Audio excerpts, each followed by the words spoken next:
ಅದೇ ಅರಣ್ಯದ ಧರ್ಮಸ್ಥಳದಿಂದ 2 ಕಿಲೋಮೀಟರ್ ಒಳಗೆ. ಇಲ್ಲಿ ದೊಡ್ಡ ಕೂದಲು ಇತ್ತಂತೆ ಕಾಲು ಬಿಡೋರ್ಗು ನೇತಾಕಿರೋದು. ಪಾಪ ಅವರು ಬಿದ್ದು ಉಳಿಯೋದ್ರು. ಕಾಡಿನಲ್ಲಿ ಅಪರಿಚಿತ ಮಹಿಳೆ ಶವ, ಅಲ್ಲಿ ಹೋಗಿ ಹೆಂಗೆ ಸುಸೈಡ್ ಮಾಡ್ಕೋತಾರೆ. ಕಾಡಿನಲ್ಲಿ ಸುಮಾರು ಹೆಣಗಳಿದೆ. ಮಳೆಗಾಲ ಬಂತು ಅಂತ ಆದ್ರೆ ಹೆಣ ಬೀಳ್ತಾ ಇರುತ್ತೆ ಅಲ್ಲಿ.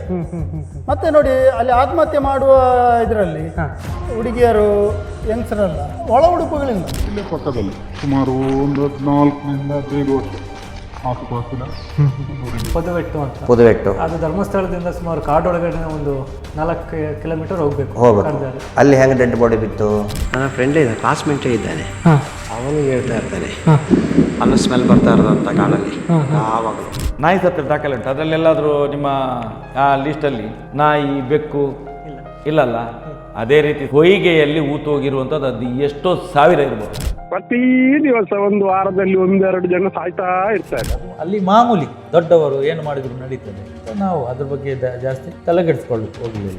ಇಡೀ ಪೊಲೀಸ್ ಇಲಾಖೆ ಸೃಷ್ಟಿ ಮಾಡಿದಂತ ಒಂದು ಸ್ಥಾನ ಇದು. ನಿಮ್ಗೆ ಒಂದು ಸಂಬಳ ಧರ್ಮಸ್ಥಳದಿಂದ, ಇನ್ನೊಂದು ಸಂಬಳ ಸರ್ಕಾರದಿಂದ, 2 ಸಂಬಳ ತಿಂದು ಸಾಕಿದಂಥದ್ದಕ್ಕೆ ಆದಂತ ತಪ್ಪುಗಳು ಇವತ್ತು ನಮ್ಮ ಮೇಲೆ ಕಟ್ತಾ ಇದ್ದೀರಿ, ನಮ್ಮನ್ನು ರಸ್ತೆಗೆ ತಂದು ನಿಲ್ಸಿದ್ದೀರಿ. ಈ ಶಾಪ ಮುಂದಿನ ದಿನಗಳಲ್ಲಿ ನಿಮ್ಮ ಮನೆಗಳನ್ನು ಕಾಡ್ತದೆ. ಎಚ್ಚರಿಕೆ. ಇದು ಅಣ್ಣಪ್ಪನ ಮಂಜುನಾಥನ ಶಾಪ.